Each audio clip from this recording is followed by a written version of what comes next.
Boa noite, meu nome é Carlos Eduardo Martins, sou de Itaperuna, e fui convidado pelos companheiros do Centro Espírita Bom Jesus para estar realizando a palestra desta noite, e é com muita satisfação que eu possa estar falando aí com vocês, agradecendo já aos companheiros espíritas de Bom Jesus que estão nos acompanhando pela página da instituição. E nos foi proposto falar um pouco sobre o Evangelho segundo o Espiritismo, no capítulo 19, item de 1 a 7. E nesse capítulo fala sobre a fé.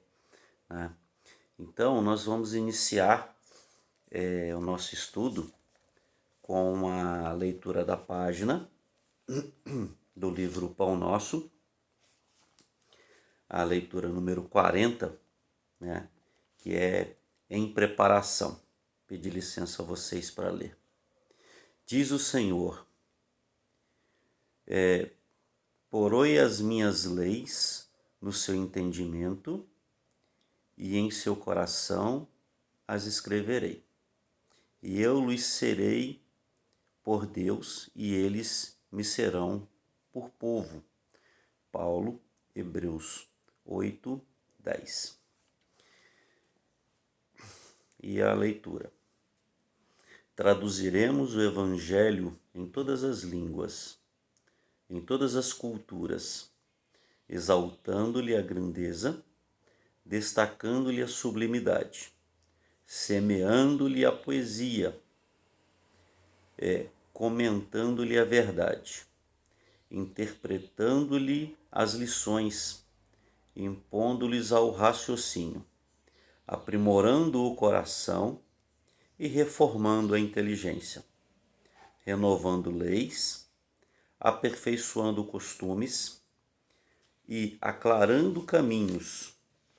Mas virá o momento em que a boa nova deve ser impressa em nós mesmos, nos refolhos da mente, nos recessos do peito, através das palavras e das ações, dos princípios e ideais, das aspirações e das esperanças, dos gestos e pensamentos.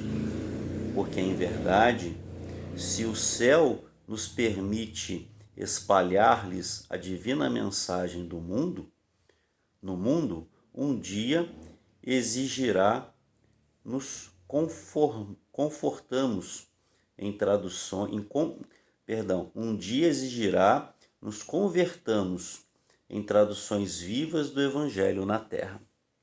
Então, essa é a leitura da página inicial. Vamos fazer agora a nossa prece inicial para que nós possamos iniciar o nosso estudo.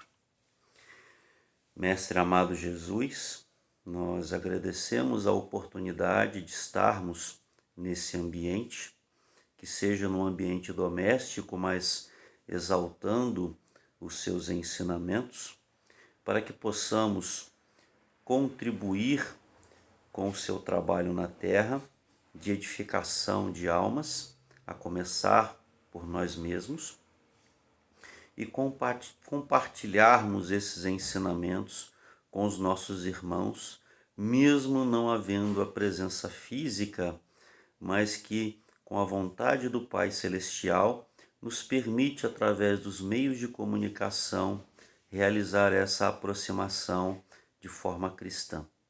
Por isso, Mestre, nós agradecemos por essa oportunidade, pedimos que nos ampare nesse momento em que estamos passando no mundo, no globo terrestre, para que possamos compreender a grandeza dos desígnios que Deus nos concede na terra e que possamos, nesse momento, refletir sobre nós mesmos. Por isso, Mestre, nós agradecemos. Muito obrigado. Se conosco hoje e para todos sempre. Então, nós vamos começar o nosso estudo do capítulo 19 do Evangelho segundo o Espiritismo, que é a fé transporta montanhas. E é interessante a gente estar falando um pouco sobre isso, porque muitas vezes nós confundimos muito essa termologia da fé e muitas vezes não a compreendemos da forma como deveríamos compreender, né? Por exemplo, qual seria a definição de fé? A gente consegue algumas informações com relação a isso. Se a gente pega num dicionário convencional, a gente vai ver muitas definições, e como que a gente quer a definição de fé religiosa, a gente volta-se para essa definição no Evangelho de Jesus, né? E até mesmo em outros ensinamentos religiosos, né? Mas voltado para a fé, para essa fé religiosa. Então, de acordo com o apóstolo Paulo, no capítulo 11 da Epístola aos Hebreus, a fé é o firme fundamento das coisas que se esperam, é a prova das coisas que não se veem. Então a gente já começa a compreender que a fé, ela é muito mais do que algumas pessoas colocam como acreditar, como ter crença. A fé é muito maior que isso, inclusive ela é bem diferente. No próprio Paulo, né, ainda nos Hebreus, Paulo fala que a fé é uma posse antecipada do que se espera, um meio de demonstrar as realidades que nós não podemos ver. E ele ainda fala, nesse mesmo capítulo do Evangelho segundo o Espiritismo, e uma frase bem interessante, que a fé é a mãe de todas as virtudes que conduzem a Deus. Então, ter fé é uma virtude, né? Quando temos fé, nós temos uma virtude. E essa virtude que a fé proporciona é tão grande que ela é considerada a mãe de todas as outras virtudes que podem nos conduzir a Deus. Kardec, né, ele também nos dá uma definição de fé, que ele nos fala que a fé é a confiança que se tem na realização de algo, a certeza de atingir um determinado fim, e ainda nos fala que a fé é uma espécie de lucidez que nos permite, veja em pensamento a meta que se quer alcançar e os meios de se chegar lá. Então a fé nos permite, né, com uma lucidez, compreender os meios e o propósito que nós desejamos alcançar, né? Quem possui essa fé caminha com absoluta segurança, porque ele já consegue visualizar, né, com a confiança de que irá alcançar aquilo que almeja, né? Ela pode dar lugar a que se executem grandes coisas. E nos vários exemplos que nós temos, por exemplo, do Evangelho de Jesus, através da fé, muitos conseguiram a própria cura de enfermidades, né? Através dos exemplos que Jesus nos traz no seu Evangelho. E não só nos exemplos do Evangelho de Jesus, mas em vários outros exemplos religiosos. Porque a fé não é uma exclusividade cristã ou espírita, né? É uma convicção em algo. E quando nós começamos a aprofundar nesse conceito de fé, a gente começa a entender o sentido, né, dessa fé, e é um sentido que no próprio histórico da humanidade foi muito deturpado durante os séculos. Muitos confundem hoje em dia, como eu havia falado, confundem a fé com a crença. E são coisas bem diferentes, né? Por exemplo, ter crença é acreditar. Ter crença é estar envolvido. Ou melhor, ter crença é acreditar, né? A pessoa se envolver, justamente isso. A pessoa está envolvida com algo. Então, eu acredito, eu tenho a crença, eu acredito, né, em alguma coisa. Isso pode variar conforme o andar das coisas, conforme a própria evolução, né? Há alguns séculos atrás se acreditava em coisas, tinha-se a crença em coisas que hoje nós não temos mais. Por exemplo, acreditava-se que a Terra era o centro do universo, né? Era uma crença, as pessoas se envolviam com isso. A fé, ela é diferente. Na própria tradução, por exemplo, no Velho Testamento, a palavra fé, ela vem da palavra, ela é colocada como uma palavra emunar. Essa palavra emunar, ela tem uma raiz na palavra confiança. Então, assim como ter crença é acreditar, ter fé é confiar. Fé é um ato de entrega. Quem tem fé confia ao ponto de estar comprometido com algo. Entregar-se absolutamente a algo, né, que esteja comprometido. Enquanto a crença a gente só se envolve e o envolvimento é superficial, a fé não.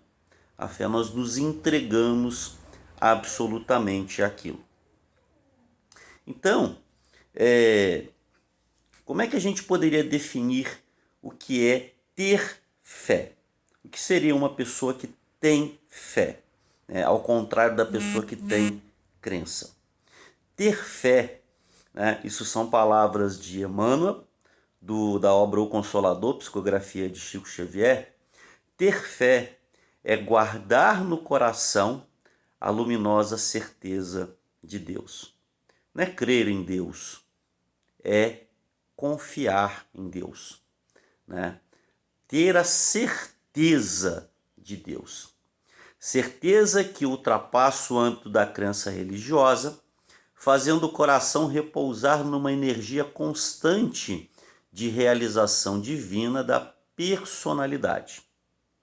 Conseguir a fé é alcançar a possibilidade, isso aqui é importante, é alcançar a possibilidade de não mais dizer eu creio, mas sim afirmar eu sei. Então, crer é dizer eu creio, né? Fé é dizer eu sei, é uma afirmativa, né? Então é ter a certeza, a confiança, né, em determinada situação, em determinada circunstância. Então é saber, né, ter aquela confiança, é se entregar absolutamente. Tá? Traduzindo, né, a certeza na assistência, isso ainda palavras do Emmanuel, traduzindo a certeza na assistência de Deus, ela exprime a confiança que sabe enfrentar todas as lutas e problemas, com a luz divina no coração, né? E significa a humanidade redentora que edifica no íntimo do espírito a disposição sincera do discípulo relativamente ao faça-se escravo da vontade do Senhor. Então, nessas palavras do Emmanuel, a gente consegue ter as seguintes deduções com relação a ter fé. Ter fé é ter certeza em Deus. Ter fé é repousar o nosso coração na energia divina. Olha que mensagem, né? Para nós que reveladora, né? Repousar o nosso coração. Repouso significa paz, tranquilidade.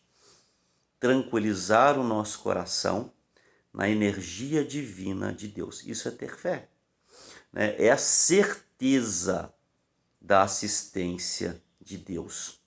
É confiar, inclusive, nessa assistência para que a gente possa enfrentar todas as lutas e problemas da nossa vida.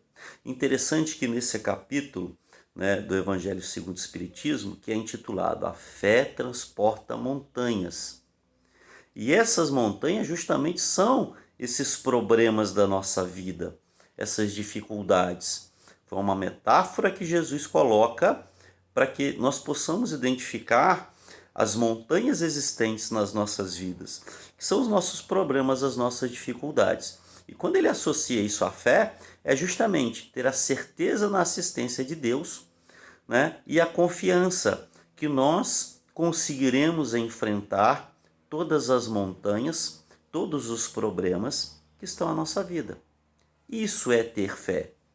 É ter a certeza do objetivo a alcançar, mesmo sem conseguir vê-lo, mesmo sem conseguir visualizá-lo, né? E o próprio Evangelho nos dá inúmeros exemplos da fé, né? O próprio Evangelho de Jesus, e até antes mesmo, no próprio Antigo Testamento, nós temos inúmeras demonstrações de fé. E selecionei algumas aqui até para que a gente possa refletir um pouco sobre o significado dessa palavra, sobre o significado desse conceito, né? E um desses exemplos, e que realmente me marca muito, é a figura de Maria de Nazaré, a mãe de Jesus, né? E como nós sabemos, como Jesus é o espírito mais puro que por aqui passou, toda a estrutura ao redor dele, as pessoas que iriam lhe dar suporte, também, por lógica, deveriam ter uma condição evolutiva, né, relativamente alta, né? E o caso de Maria de Nazaré, pelos próprios exemplos dos testemunhos deixados, nos demonstram isso, né? A fé, a confiança plena em Deus, o comprometimento absoluto, a entrega absoluta, né? E quando a gente percebe lá por exemplo, é relatado no Evangelho de Lucas, né, em que o anjo Gabriel se apresenta para Maria, ela naquele momento ela dá uma demonstração muito grande dessa confiança absoluta em Deus, né? Quando o anjo chega para Maria e fala: conceberás e darás à luz a um filho, e lhe dará por nome Jesus. E ainda fala, né, lhe dando a responsabilidade daquele filho. Aquele que vai nascer será chamado Santo, pois será o Filho de Deus. Olha a responsabilidade que esse Espírito, né, leva até Maria. E se fosse, por exemplo, a qualquer um de nós entraríamos em pânico absoluto. Nossa, eu não sou digno dessa honra toda. Mas Maria não. Maria não sabia o que ela ia enfrentar com a concepção dessa criança, com a concepção de Jesus. Ela não sabia os tormentos que iria passar, as dificuldades, as montanhas. Mas ela tinha plena confiança em Deus. E ela tinha o comprometimento e a entrega absoluta a Deus através da sua fé. Tanto é que ela responde a esse anjo: eis aqui a serva do Senhor, faça-se em mim segundo a tua palavra. Isso é uma demonstração de fé. Isso é uma demonstração de se entregar, de confiar absolutamente, mesmo depois tendo que ver o filho crucificado, passando por todas as angústias de mãe, né? Durante o próprio processo em que Jesus precisou passar, né? Que é o processo de crucificação, e ela acompanhando todo aquele sofrimento. Ela não tinha essa visão, mas mesmo assim ela confiou, porque compreendia que aquilo era um problema, era uma montanha, e que certamente Deus iria auxiliá-la em qualquer que fosse os seus problemas, em qualquer que fossem as suas montanhas. Isso é fé. Né? Isso é fé. O próprio apóstolo Paulo também nos dá inúmeros exemplos de fé, inclusive relatados do Antigo Testamento. Por exemplo, naquelas referências que eu fiz, que foi o capítulo 11 da Epístola aos Hebreus, no capítulo 11 dessa epístola, Paulo ele narra inúmeros feitos de fé, inúmeras demonstrações de fé de vários personagens do Antigo Testamento. Né? E ele relata a fé de Abraão, né? Que sendo chamado pelo Espírito, né? Que ele coloca como Espírito de Deus, ele obedeceu, tendo aquela fé e aquela certeza, indo para um lugar em que havia de receber por herança, né? E saiu. Simplesmente ele vai, ele escuta o chamado desse Espírito superior na personificação de Deus, o chamando, né, para a sua missão. E ele vai, sem compreender, ou até mesmo sem ver o que esperava, ou até para onde iria. Ele vai. Isso é confiança plena em Deus.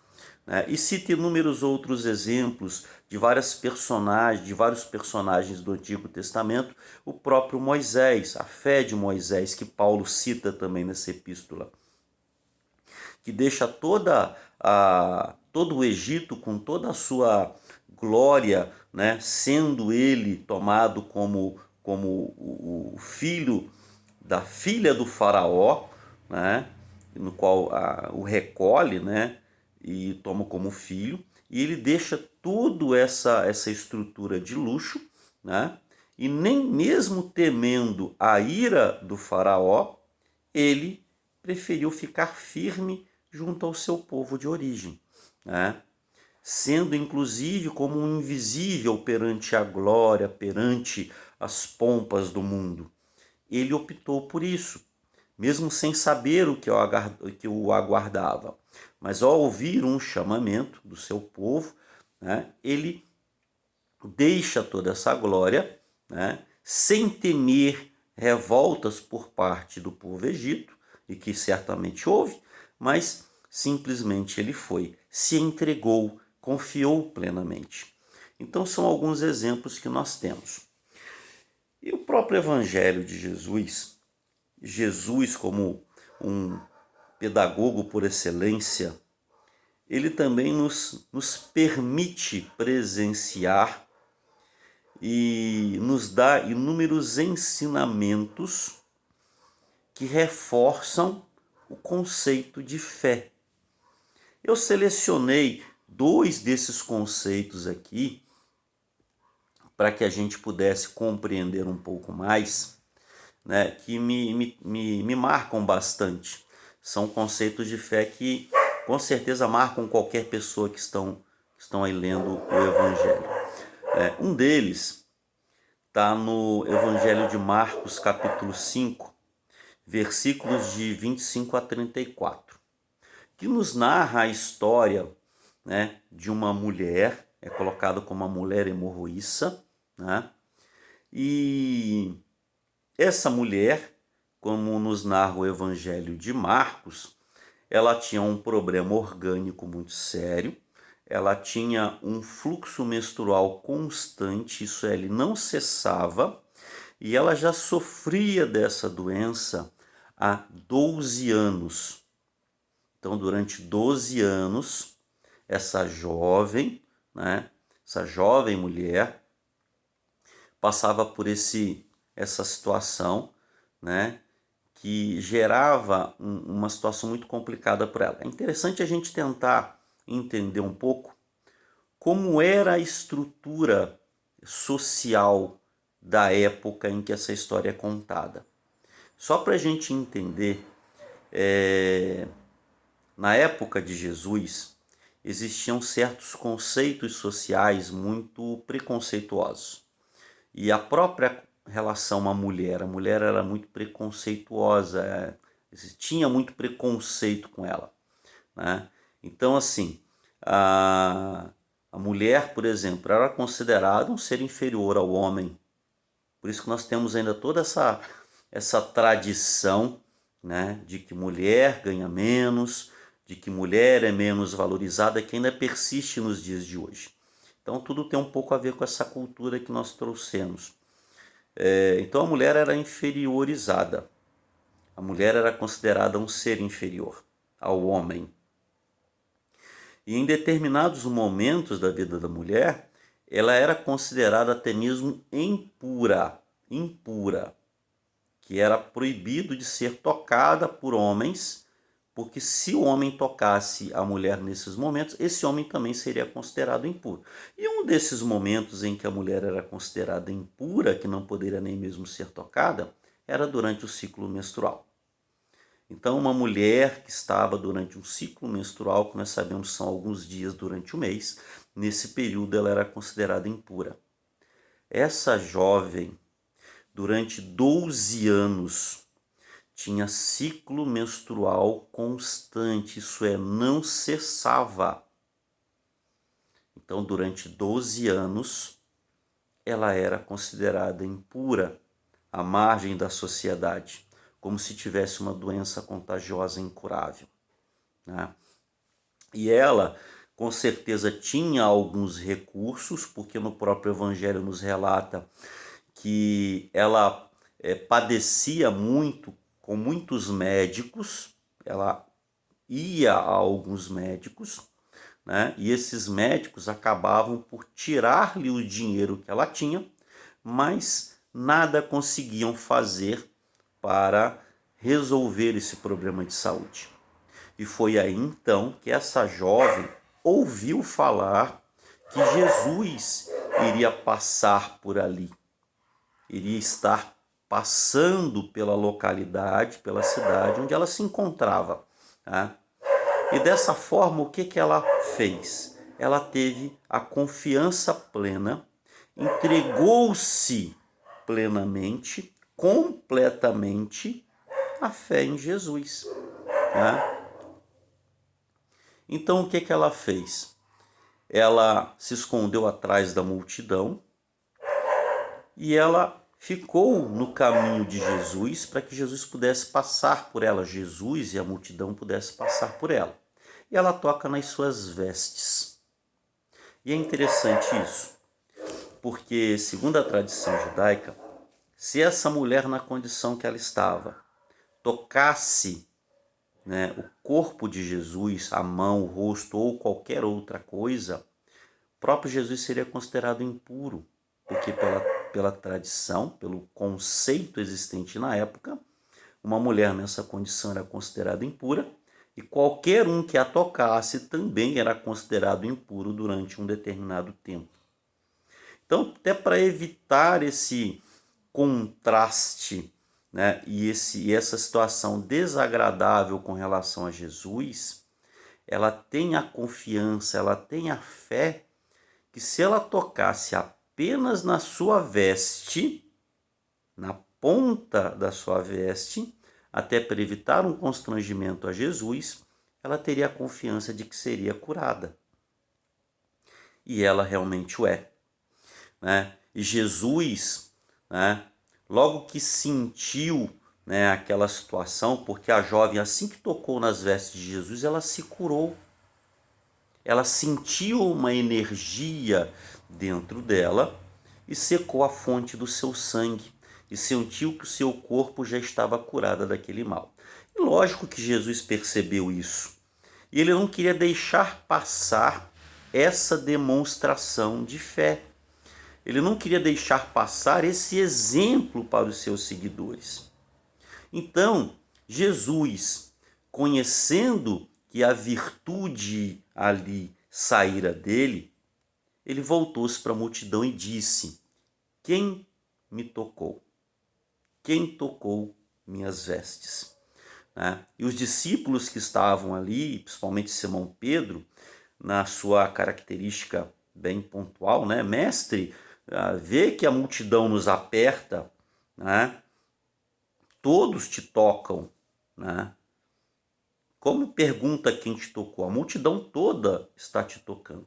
Mas Jesus, na sua compreensão, ele olhava ao redor e então ele fala: alguém me tocou de uma forma diferente, porque senti que de mim saiu virtude, né? Então, como aquela mulher percebeu que estava se falando dela, ela levanta a mão e se prontifica, se apresenta a Jesus, né? Então a mulher, sabendo o que tinha acontecido, ela aproxima-se do mestre, coloca-se diante dele e fala toda a verdade, né? Que ela havia tocado e em função do que havia tocado.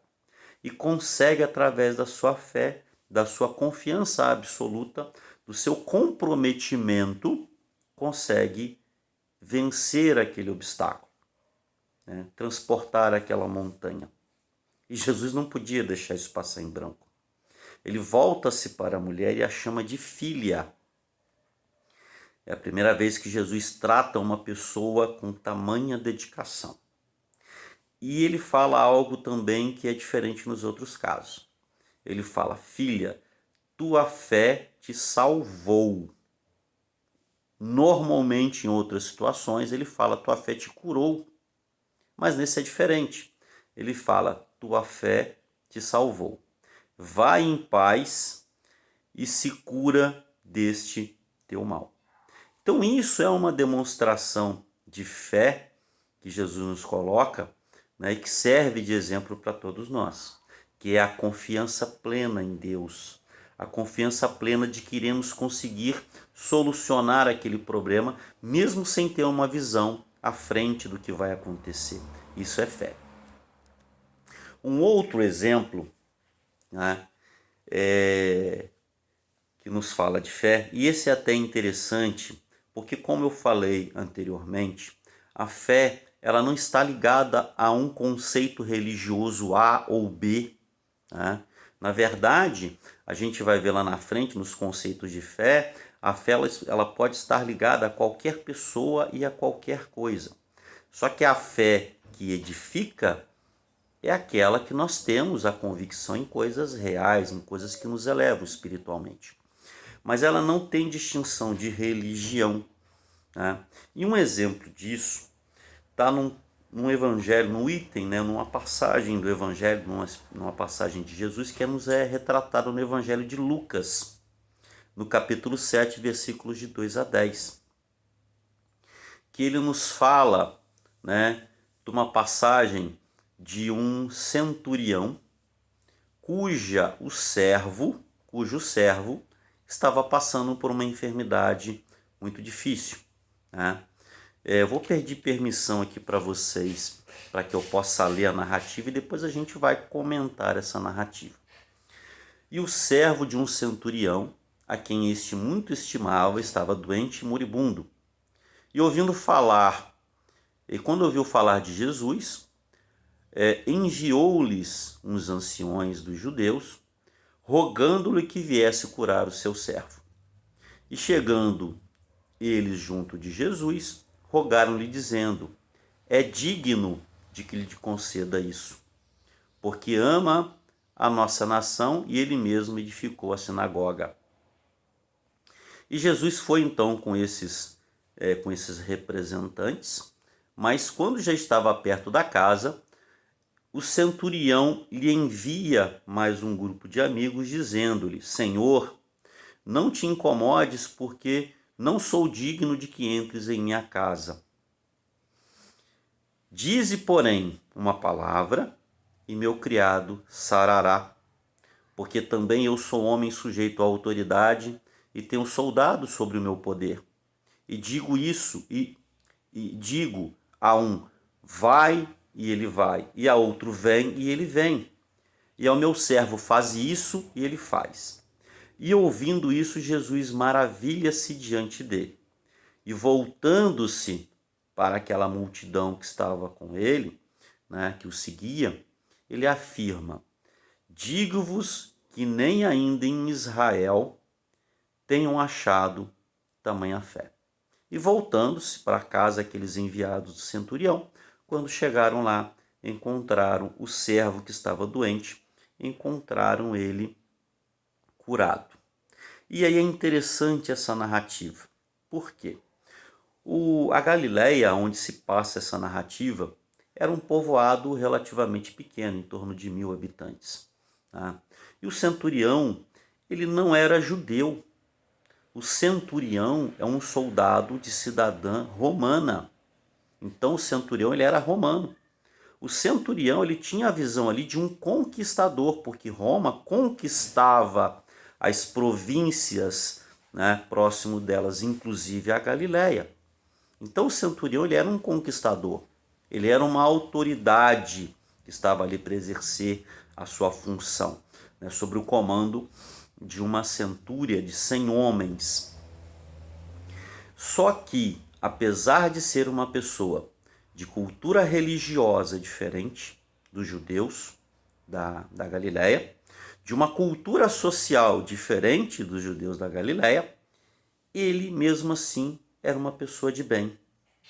Ele mesmo assim, sendo um romano, sendo um conquistador, ele não era considerado pelos judeus ali um inimigo, pelo contrário. Era uma pessoa por quem se valia a pena, né, ir pedir um favor a Jesus, interpelar por ele, né, através do Mestre Jesus. Então, na própria narrativa, ele era uma pessoa estimada entre os judeus, né, ao ponto de que ele ergue uma sinagoga para os judeus na Galileia.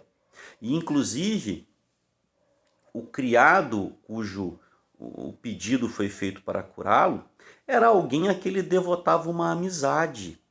Tanto é que ele pede pelo seu criado, ele pede pelo seu servo, né? E esse servo era justamente o construtor que havia auxiliado na construção dessa sinagoga, né? Então a gente percebe aí que a fé que esse homem tem, que Jesus coloca de uma condição, né, que nem em Israel ele conseguiria ver tamanho, ele já havia visto até então tamanha fé. Ele não era da mesma religião, ele era de uma religião, de uma cultura religiosa diferente, mas era uma pessoa de moral elevada, né, e confiança plena em Deus, comprometimento, né? Entrega-se absolutamente, está comprometido, né? Ele está absolutamente envolvido naquela situação. Então, isso nos faz perceber por que Jesus se maravilha diante dessa situação. Porque um homem que não tinha até então, né, acesso aos conhecimentos de Jesus diretamente, mas ele confiou plenamente que Jesus conseguiria curá-lo, curar o seu servo. E ele o faz, nem mesmo tendo a necessidade de que Jesus se aproximasse fisicamente dele. Então ele fala, olha, eu não sou digno de que entres em minha casa, mas se tu quiseres, de onde tu estás, tu serás capaz de curar o meu servo. Isso é uma demonstração de fé.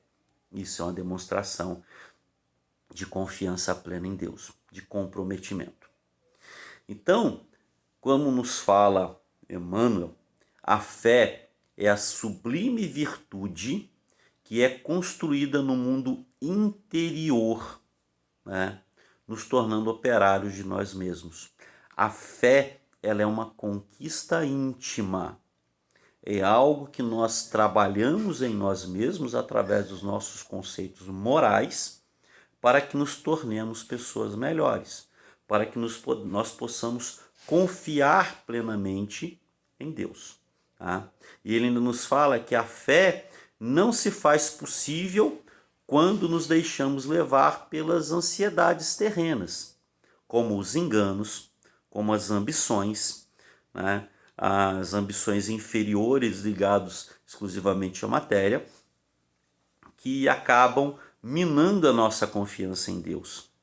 Então, quando nós temos confiança em coisas materiais, né, essa fé normalmente ela cai por terra quando alguma novidade nova da ciência contradiz aquilo que nós tínhamos crença, ou tínhamos, aquela convicção.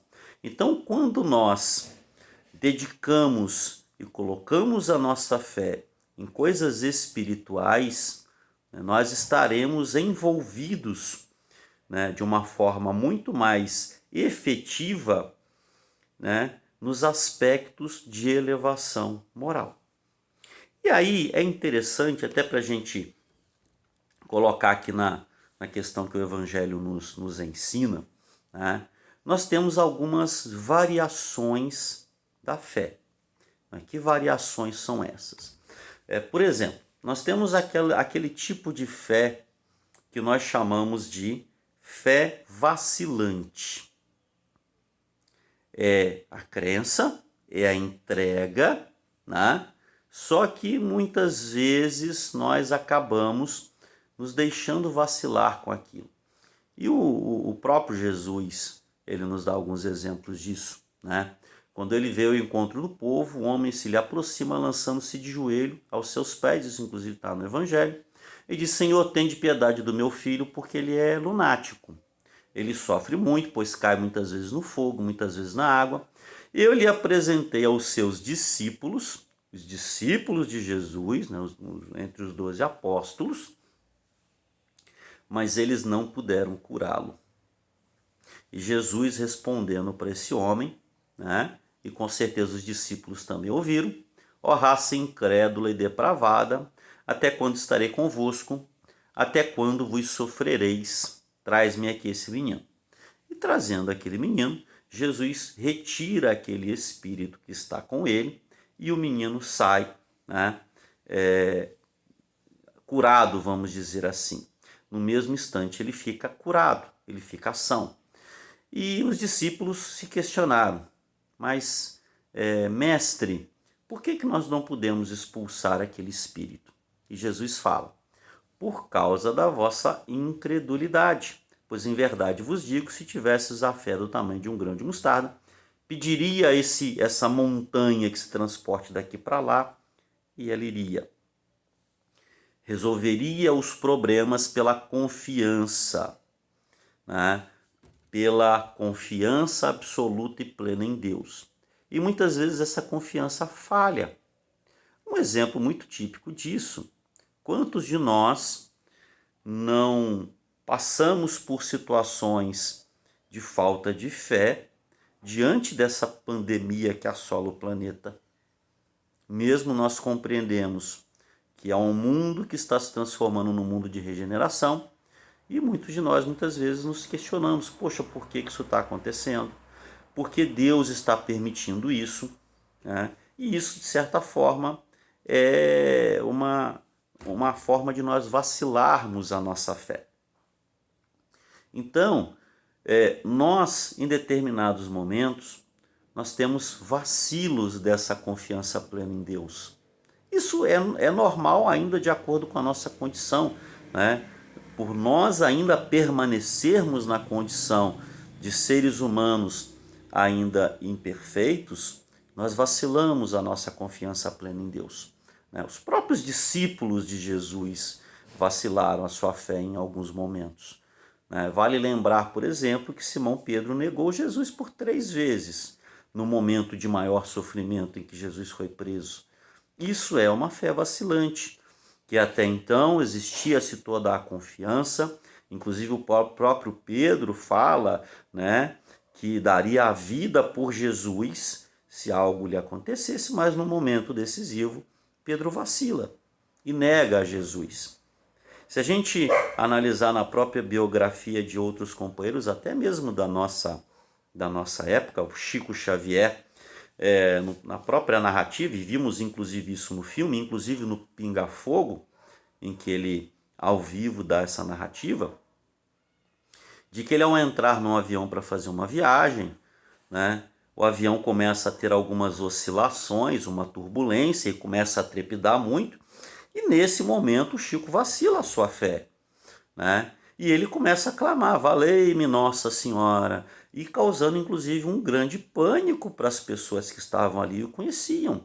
E o conheciam como um homem religioso, e o conheciam como um mensageiro de Deus, né? E naquele momento ele vacila a sua fé, ao ponto que foi necessário que o Emmanuel aparecesse para ele no avião e o questionasse. O que está acontecendo? Por que você está vacilando a sua confiança em Deus? Né? E ele fala, mas eu estou correndo um risco de vida, então eu sou estou ainda na condição de humano e tenho meu vacilo de fé. E o Emmanuel o repreende. Então, nós devemos sempre trabalhar a nossa fé para que ela não vacile, para que a gente não tenha essa fé vacilante. Isso é um processo de trabalho, isso é um processo de reforma íntima, né? E de que forma a gente trabalha a nossa fé? Trabalhando as nossas imperfeições morais, né?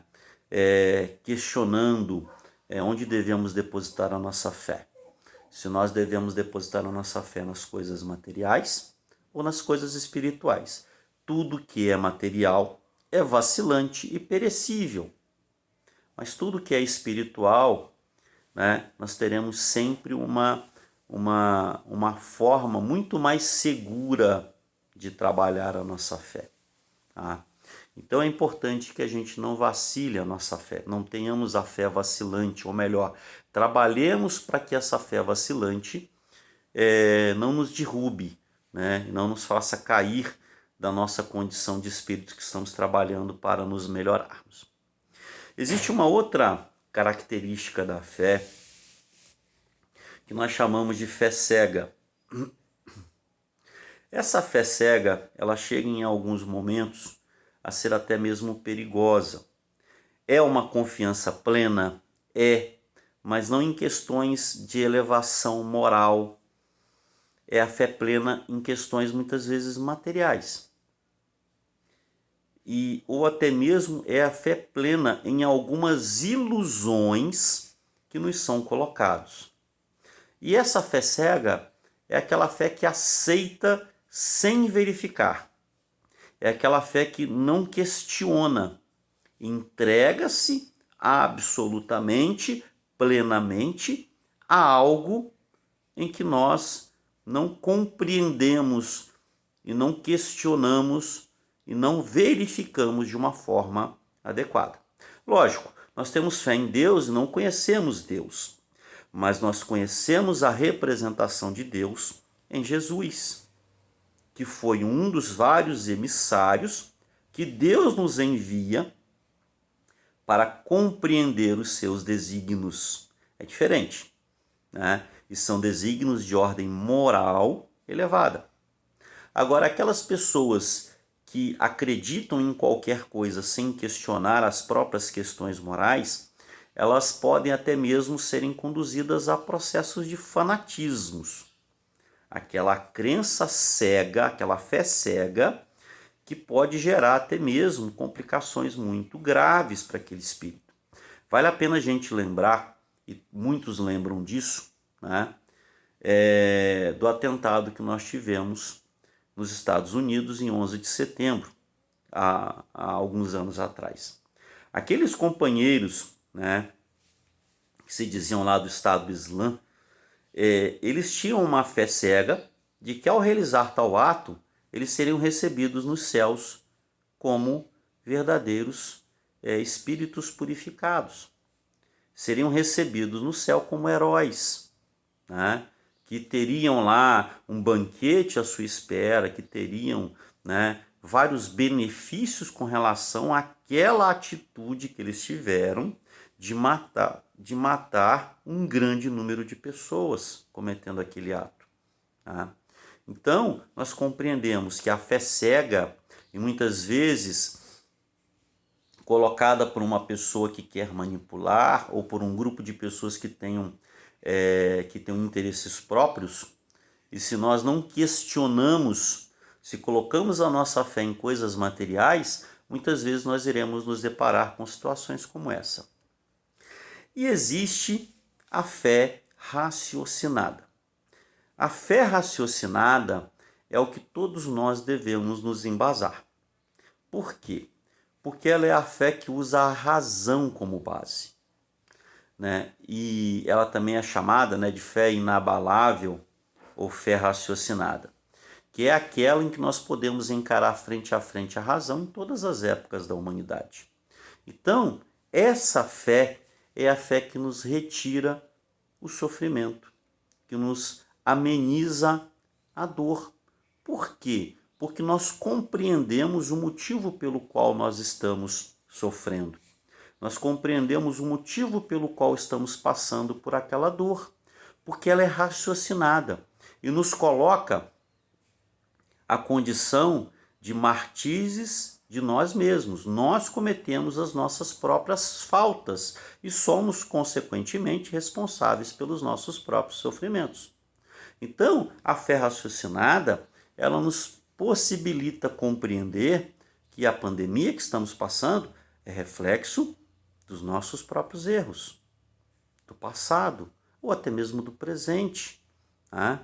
De que os males e as enfermidades que estamos passando são reflexos dos nossos erros do passado. Então, o sofrimento, ele é passageiro, assim como a nossa permanência na condição de inferioridade é passageira, porque nós iremos evoluir e evoluindo os sofrimentos diminuirão até que nós possamos nos livrar completamente deles. Então é importante que a gente compreenda a fé como um instrumento para que nós possamos alcançar condições evolutivas maiores. Conforme nós falamos no início, a fé é a mãe de todas as virtudes que nos levam a Deus. E para que a gente possa estar encerrando, eu trouxe aqui uma mensagem que é do Espírito de Meimei, psicografado pelo Chico Xavier, e que nos dá uma reflexão maravilhosa com relação à fé, né? E o título da palavra é Confia Sempre. E ela fala: não percas a tua fé entre as sombras do mundo. Ainda que os teus pés estejam sangrando, segue para a frente, erguendo-te por luz celeste acima de ti mesmo. Crê e trabalha. Esforça-te no bem e espera com paciência. Tudo passa